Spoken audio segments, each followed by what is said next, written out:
শুভ নববর্ষ বন্ধুরা, কেমন আছো তোমরা সবাই? তোমরা হয়তো ভাবছো যে দিদিভাই আজকের ভিডিওতে কেন শুভ নববর্ষ বলছে। তো ভিডিওটা আমি পয়লা বৈশাখের দিন করেছিলাম। সেই দিনকার ভিডিও যেহেতু একটু দেরি করে যাচ্ছে, ওই জন্য ভিডিওটাতে আমি শুভ নববর্ষ বলেই শুরু করছি। আশা করছি তোমরা সবাই খুব ভালো আছো। তোমাদের ভালোবাসা আশীর্বাদে আমরাও সবাই খুব ভালো আছি। তো আজকে যারা প্রথমবার আমার ভিডিওটা দেখছো তাদেরকে একটা রিকোয়েস্ট করব, যদি আমার ভিডিওতে আজকে নতুন হয়ে থাকো অবশ্যই আমার চ্যানেলটাকে সাবস্ক্রাইব করে নিও, আর ভালোবাসা দিয়ে পাশে থেকো, আর একটা কমেন্ট রেখে যেও, তাহলে আমার খুব ভালো লাগবে। আর আশা করছি তোমাদের কমেন্টটা ধরে আমি তোমাদের পরিবারে চলে যেতে পারবো। সেই থেকেই আমাদের পরিচয় আর বন্ধুত্বটা বাড়বে। আমার নতুন পুরনো সব বন্ধুদেরকে জানাই অসংখ্য ধন্যবাদ আমার ভিডিওটা দেখা শুরু করেছো। আর আশা রাখছি ভিডিওটা যেহেতু খুবই ছোট হয়েছে, সম্পূর্ণটা তোমরা দেখবে, স্কিপ না করে ভিডিওটাকে উল্লেখ করে কিছু তোমরা কমেন্ট রেখে যাবে।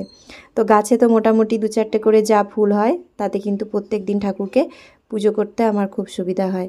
তো জবা ফুলটা দেখলে, বাড়িতে যে জবা ফুল গাছ কখনো হবে আমি তো ভাবতেই পারিনি, কিন্তু দেখো আমাদের বাড়িতেই জবা ফুল গাছ হয়েছে, আবার ফুলও ফুটছে। আবার এই যে কাঞ্চন ফুলটা, কাঞ্চন গাছটা নিয়ে এসেছিলাম নার্সারি থেকে, লাগানোর পরে এতদিনে ফুল দেওয়া শুরু করেছে। প্রথম ফুল দিয়েছিল যখন নীলের উপোসের দিন আমাদের বাড়িতে ঠাকুর এসেছিল, তখন ঠাকুরকে প্রথম ফুল দিয়েছিলাম। আর তারপরে একটা একটা করে প্রত্যেক দিনই ফুল ফুটছে। আর বাড়িতে তো নীলকণ্ঠ ফুল গাছ আছেই মহাদেবের জন্য, আর তার সাথে সাথে আমি সব ঠাকুরকেই কিন্তু সব রকম ফুল মিক্স করে দিই। তো সবার আগে আমি নতুন একটা শালু কাপড় পেতে তার মধ্যে ঠাকুরকে বসিয়ে দিয়েছি। আজকে যেহেতু পয়লা বৈশাখের দিন, শুভ দিনে একটু সুন্দর করে সব কিছু গুছিয়ে টুছিয়ে পুজো দিচ্ছি। অন্য দিনও দেওয়া হয়, তবে আজকে পুজো দেওয়ার আনন্দটা একটু অন্যরকম। তো সব কিছু সুন্দর করে সাজিয়ে গুছিয়ে তারপরে আমি পুচকুসোনাকে এখন ডাকছি।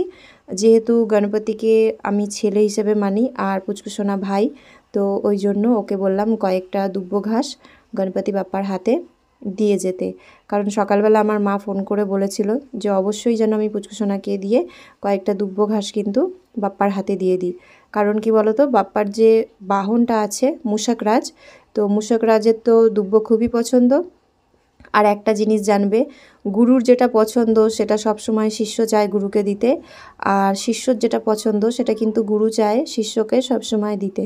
তো ওই জন্য আমরা কিন্তু সব সময় মূষকরাজের জন্য দুব্বো ঘাসটা বাপ্পার হাতে রাখি।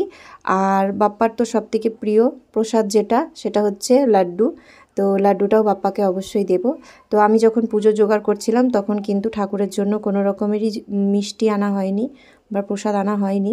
তারপরে আমি সব কিছু রেডি করে দিয়ে গেছিলাম বাপ্পার জন্য মিষ্টি নিয়ে আসতে, মানে লাড্ডু নিয়ে আসতে। তো আজকের দিনে কিন্তু আমি সব ঠাকুরকেই লাড্ডু দিয়ে পুজো দিয়েছি।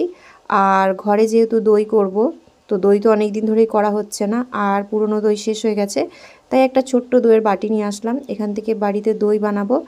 আর একটা ব্রেড নিয়ে আসলাম। তো 15 তারিখেরই লাস্ট ডেট, আজকালের মধ্যেই খেয়ে নিতে হবে।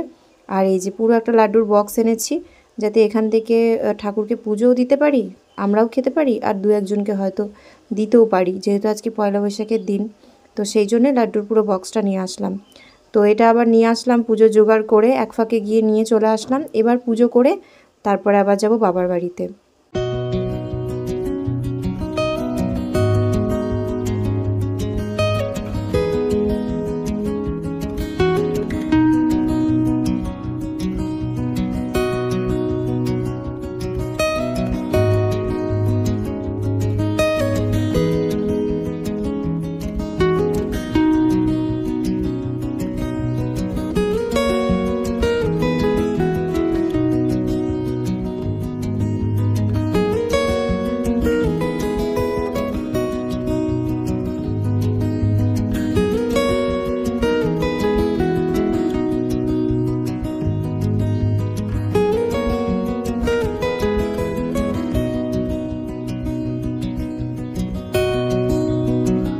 এদিকে আবার আমার বাবা এসেছে দুপুরবেলা আমাদের বাড়িতে। আমি এখনও বাবার বাড়ি যেতে পারিনি, তার আগেই বাবা এসেছে। তো বাবা কাজের থেকে ফেরার পথে আমাদের বাড়িতেই সোজা চলে এসেছে।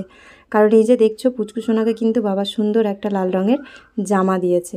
তো অন্যবার তো শুভ পুচকুসোনা 2 ভাই বোনকেই দেয়, কিন্তু এইবার যেহেতু দুজনাকে দিতে পারেনি, তো ওই জন্য কিন্তু শুধু পুচকুসোনাকে দিয়েছে। আর শুধু 2 ভাই বোনকে নয়, বাবা কিন্তু আমাকেও দেয়। সময় সময় শাড়ি নাইটি যেটা বাবার ভালো লাগে বাবা সেটাই কিন্তু দেয়। তো এইবার যাই হোক আমাদের পুচকুসোনাকে দিয়েছে, দেখো পুচকুসোনার কত হাসি মুখে। তো আমি কিন্তু এই বছরে কোনো রকমেরই পয়লা বৈশাখের জামা কিনিনি, কারণ এই 1-2 মাস ধরে আমাদের খরচাটা একটু বেশি করতে হচ্ছে, কারণ পুচকুসোনা শুভর ভর্তি, তারপর ওদের কিছু জামা কাপড়ের দরকার আছে যেগুলো তোমাদেরকে আগের দিনের ভিডিওতে দেখিয়েছি, তারপরে বই খাতার ব্যাপার আছে। তো সব কিছু মিলিয়ে এই বছরে কিন্তু আর কারোর নতুন জামা কাপড় নেওয়া হয়নি। তো বাবা কিন্তু হালখাতা করে একবারে এসেছে। তো সেখান থেকে কিন্তু একটা ক্যালেন্ডার আর মিষ্টির প্যাকেট দিয়েছে। তো ক্যালেন্ডারটা খোলার সময় দেখলাম শ্রীকৃষ্ণ বস্ত্রালয় লেখা ছিল। আমি ভাবলাম কৃষ্ণ ঠাকুর হবে হয়তো ক্যালেন্ডারে, কিন্তু খুলেই দেখছি গণপতি বাপ্পা। মানে বাবার হাতে করে গণপতি বাপ্পা আমাদের বাড়িতেই চলে এসেছে। আর কয়েকদিন পর তো ওনার পুজো হবেই। বছরে এই দিনটার জন্য তো আমরা সবাই অপেক্ষা করে থাকি। তো যাই হোক, বাপ্পার পুজোর আগেই কিন্তু বাপ্পা পয়লা বৈশাখে চলে এসেছে। খুব ভালো লাগলো আমাদের। আর ক্যালেন্ডারটা খুললাম সবার সামনেই, তো ভিডিওটা করছিলাম ওই মুহূর্তেই। আর মিষ্টির প্যাকেটের মধ্যে যা কিছু আছে তার মধ্যে থেকে বাবা অল্প একটু মিষ্টি জল খেয়ে গেল, কারণ ভর দুপুরবেলা বাবারও খিদে পেয়েছে। তো আমি তো খাবার আনতে বাবার বাড়িতে যাবই, তো তোমাদেরকে এগুলো তার আগে দেখিয়ে দিলাম। তো মিষ্টির প্যাকেটে ফ্রুটি, লাড্ডু আর তার সাথে কিছু মিষ্টি নিমকি ছিল। আর এখানে দুপুরবেলার জন্য ওই বাড়িতে আজকে খাবার আনতে গেছিলাম, কারণ মা আজকে নেমন্তন্ন করেছিল যাওয়ার জন্য, কিন্তু আমার যেহেতু দাঁতে একটু সমস্যা, আর বুঝতেই পারছো পয়লা বৈশাখের দিন, নতুন বছর, বাড়িতে পুজো টুজো করতে কাজকর্ম সারতে একটু বেলা হয়ে যায়। তো বলেছিলাম যে আজকে আর যাবো না খাওয়া দাওয়া করতে, টিফিন দিয়ে দিতে, টিফিনে করে নিয়ে আসবো। তো মা রান্না করেছিল সর্ষে পটল, তার সাথে আছে পাঁচনের তরকারি। নীলের উপোসের দিন পাঁচন তরকারি খেতে হয়, তো পাঁচন তরকারি, তার সাথে রয়েছে আমের চাটনি। আম খেতে এখন বেশ ভালোই লাগে, যেহেতু কাঁচা আম, আর আমের চাটনি, আমের আচার, এগুলো এই টাইমে বানিয়ে খেতে বেশি ভালো লাগে। তো আমি তো পাকা আম খাই না, তাই কাঁচা আমের চাটনিটা মা করে দিয়েছে, এখান থেকে অল্প একটু খাবো, কারণ আমটা আমার অপছন্দের জিনিস। আর এখানে হচ্ছে রুই মাছ, তো মা আলু দিয়ে আদা জিরে বাটা দিয়ে কিন্তু রুই মাছের ঝোলটা করে দিয়েছে। আর আমি কুকারে ভাত করে নিয়েছি। বেশিরভাগ টাইমে আমি কুকারেই ভাত করি দুপুরে, কারণ রাতে সব দিন আমাদের ভাত খাওয়া হয় না। তো এই হচ্ছে আমাদের দুপুরের আজকের খাবার। তো ভিডিওটাকে বেশি বড় করতে পারিনি, আজকের ভিডিওটা খুবই ছোট হয়েছে। তো কেমন লাগলো ভিডিওটা একটু কমেন্ট করে কিন্তু অবশ্যই জানিও। আর সবাইকেই আবারও জানাচ্ছি শুভ নববর্ষ। সবাই ভালো থেকো, সুস্থ থেকো, সাবধানে থেকো, আর সবসময় নিজেদের খেয়াল রেখো। তো চলো আজকের জন্য এই পর্যন্তই। Take care, by.